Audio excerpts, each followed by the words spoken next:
Hi, I'm Jen Grover, and on this week's episode of Tab Talk, I'm going to share with you the top things that you will need if you're going to purchase a new RV. Stay tuned. One of the first things you'll want to pick up is a level. It's important that your tab be level, or any RV be level, side to side and front to back for a more comfortable stay. Now, there are times I don't get it perfectly level just because I don't want to use a leveler. It's easier not to, or I'm just going to be spending the night and staying connected to my Jeep. However, when I'm going to be spending a week somewhere, I like to have it pretty much level. So I carry a small level, but I also use something called a LevelMate Pro, which is a Bluetooth leveling system. What does that mean? Well, it's a little box that I installed. It's battery operated. It runs off camera-sized batteries, and it connects to an app on my phone. When I pull into the campsite, I simply pull up the app, and I can tell if I'm spot on level or if I need to adjust a little bit. It saves me a whole lot of time because I do a lot of solo camping. It also helps me know whether I should pull forward or backward in the site to try to find a better location that's more level and save me the hassle of trying to level with a leveler. That leads me to the next item. You'll need a way to level your trailer. Now, you can level it front to back using the trailer jack. Side to side, a lot of people make the mistake of thinking they should use the stabilizers to level. That's not what the stabilizers are there for. The stabilizers are just there to keep the trailer steady while you're camping in it. To level side to side, there are three options people generally use. They'll use plastic blocks that look a lot like Legos, or they'll use something called a ball leveler. It's called a ball leveler because the company BAL makes it. And it's sort of a hydraulic lift type of idea, but you're using a wrench to raise it and lower it. And then the third is with something called the Anderson leveler. When I bought my first tab, for the first few years, I used the ball leveler. It was a way to get perfectly dialed in and be completely level. As far as effort, it's a little more intensive than the other methods I've described. With both the Lego block style and also the Anderson style, you're going to drive onto the leveler to do the leveling. There's not a lot of physical effort. It helps to have a spotter, but if you have something like a LevelMate Pro, you can do it all from within your car. The ball leveler also was sort of big. It's like this big and heavy. I purchased a pizza delivery bag to put the leveler in to store it because the long rod that is threaded gets greasy. You have to keep it lubricated so that it raises and lowers, and it can get greasy, and you don't want dirt getting into that. I gave up on the ball leveler a couple of years ago after being convinced the Anderson leveler might be a simpler solution for me. There are limitations to the Anderson leveler. If you're going to be in a dispersed camping site that's grossly uneven, then you might have to put some wood blocks underneath it, nice size wood, plywood or something like that, to add some height, because it's not going to get you to the degree that you need to. But overall, it's simple to use, it's a small storage footprint, and it's not very expensive. Whatever solution you use, and people all have their own personal preferences, you are going to want to level. The next thing you're going to want to use is a water pressure regulator. A lot of times the dealer will throw one in. They're usually plastic. I honestly don't trust the plastic ones because they'll break a little easier. So I always get a nice brass one and connect it. Most of those are designed to protect the flow of water from exceeding 50 psi into your tab. Greater than 50 psi can burst your pipes, and nobody wants that. A lot of times I'll see new owners post a question about why the Aldi pressure relief valve is pouring water under the trailer. In most cases, the reason that's happening is because they failed to use a water pressure regulator. In that case, it hasn't caused irreversible damage. The Aldi's done what it's designed to do, but it is very bewildering to a new owner. A water pressure regulator will prevent that from happening to you. Next are things that you'll want to have to help you manage the gray tank and black tank if you have it, or in my case, cassette toilet. You'll need a sewer hose. I've always used a 25-foot sewer hose and never need a longer one. A lot of people have a connector, they have an extension. I've never needed it, quite honestly. So if you think you might be going to places that have longer connections needed, then go ahead and get one, but I've always been fine with the 25-footer.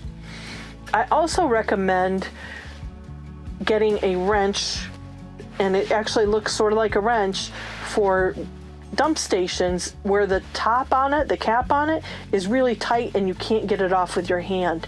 There's a little nut built into the cap that you use the wrench to actually loosen that cap and be able to pull it off. Along with that, you're going to want something to treat your tanks with. I've used Happy Camper for years, which is an organic solution, and been really happy with the results. But I've recently started using a product that's blue. It's made by Valterra. I'll put a link in the description below. And that, I feel like, gives it a fresher smell. It almost seems like it's a type of dish soap. It's not Dawn, but because it's obviously dealing with the tank better than just soap would, it's dissolving the material a little better. But either the Happy Camper or the Valterra product I'm using are both awesome and do a great job keeping your tanks clean. It's always good for a new owner to have a few spare fuses on hand. You'll want a fuse for the battery on the tab, fuse for the fuses in the converter, fuses for the Aldi, and you don't have to have, but it can be nice to have, a fuse for your overhead fantastic fan. I'm going to put links for those in the description below of the fuses I use.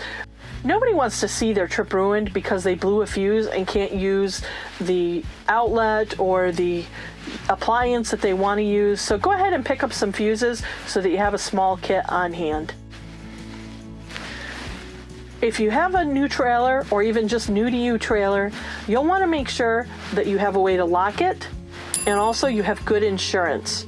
A lot of people don't think of locking up their tab, or they overthink locking up their tab when they get a new trailer. Now, you know the crime rate in the area where you'll be storing your tab. If it's a high crime rate area, really it's probably worth it to pay for a protected storage area so that you have the peace of mind that it's okay. But make sure you really talk to your insurance agent about replacement value and what that means, whether you need some type of certificate that validates the value of the trailer or not. I'm not an insurance expert. I'll leave that to the insurance experts, but make it very clear to the insurance agent what kind of insurance you want. You'll want to shop around, ask on the tab forums, in the tab groups, because people in different parts of the country use different types of insurance. I've always used the same insurer for both my home and my auto and my trailer, but find out, do some price shopping, and make sure you know what kind of coverage that you're getting. As far as locks go, I've used different strategies over the years, and I'm not going to share online now what I use, but I see people spending hundreds of dollars on locks. My personal opinion is every lock can be defeated. Even those that you end up spending $300-400 on, I don't believe are any more effective than the ones that you spend $50 to $100 on. A determined thief is going to look for opportunity, and if there's opportunity to steal your trailer and they have a desire to, they'll figure out a way to overcome the locks. Insurance is the number one way to protect yourself in this case. The other thing, if you're really concerned about crime, instead of spending $300 to $400 on locks, why not install some type of security camera that will notify you if there's activity near your trailer, or get a GPS locator. Spot makes one that you can put in your trailer that will notify you if it's moved. That's what I would recommend, but you'll want to find some way to secure your trailer. The next thing you'll want is a way to get water into your tab. Now, I also like to use a Camco inline water filter just to root out any debris and keep the plumbing fresh and keep my water fresh. I typically don't drink water from the tab. Not that there's anything wrong with it. I'm just sort of fussy about my water. But I do use it to shower, and nobody wants weird smelling water when they shower, so I use the water filter. The other thing I'd recommend is that you get a nice hose. Now, I really like the flexible hose made by Zero G. They have an RV and marine hose, which is water safe, and it's so much easier to store and handle than those hard plastic hoses that are inflexible. If I couldn't find the Zero G hose, and I will say since COVID they've been in short supply, I would consider getting one of those white hoses made by, I think Camco makes them, that are a lot more flexible than the hard plastic blue. I got the plastic blue ones that are really hard when I first bought my tab back in 2014. That hose was made by Camco, and it was so difficult to work with. It was inflexible. Sure, it never sprung a leak, but it was such a pain to use. I hated it. So a couple years ago, I invested in the 0G hoses, and I love them. Even if I had to replace them every year, it would be worth the money. They're so much simpler. I will say this, they do recommend that you not leave them sitting out in the sun. I think the pressure can really build up.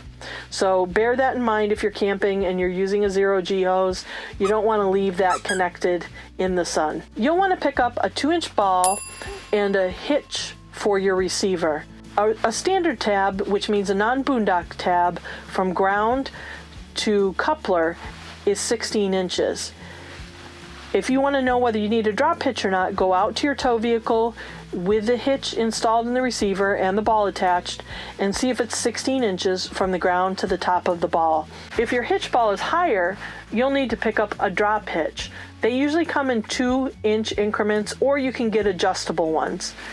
I have one on my Grand Cherokee that's worked great for me. If the top of your ball is too low and you need to raise it, you can simply flip a drop receiver and it works the same way. If you're short of 16 inches from ground to top of ball, you can simply flip a drop hitch and it works the same way. If you don't have a receiver installed for a hitch on your tow vehicle, you'll need to have one installed. Either your dealer, sometimes a U-Haul, or other auto body shop can help you with that. And just a reminder, make sure that your tow vehicle meets the towing needs of the trailer you're purchasing. Sometimes people don't stop to think that they need a tow vehicle that has a higher tow capacity. My first tow vehicle was a 3,500 pound tow capacity. It was a Jeep Wrangler Unlimited. I'll tell you what, a lot of people love towing with their Wrangler. I found it to be a crummy towing experience personally. When I went up mountains, it was slower than the slow trucks in the far right lane. And when it's going that slow, you have to wonder, how well is it going to stop? And so I upgraded to a Jeep Grand Cherokee, which has about twice of that towing capacity, and it's been a much more pleasant experience. I feel much safer. Lastly, you'll need a basic set of tools. You want screwdrivers, wrenches, pliers, the normal type of tools you would have for traveling and needing to make repairs. I like to keep duct tape in mind and some other items. But if you're buying a nuCamp product, so a tab, a tag, a Cirrus truck camper, you'll want to make sure you get a set of square-headed screwdrivers. They come with numbers on them. The number 2 is used all the time in the tab. You'll want to use that to tighten screws as they loosen up, or if you need to remove something to get to something in the tab, you'll want to have those. But I got a full set, and I think I've used almost all of them, even if not for tab, for other uses. The number 2 is the most frequently used one.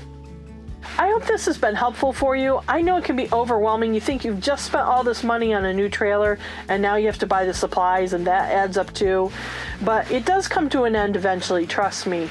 I'd love to hear your thoughts and reactions, especially from existing owners. What are some of the things that are absolutely necessary? Not the nice to have, but the really need to have items. Let me know in the comments below, and I'll see you next time. Thanks for watching.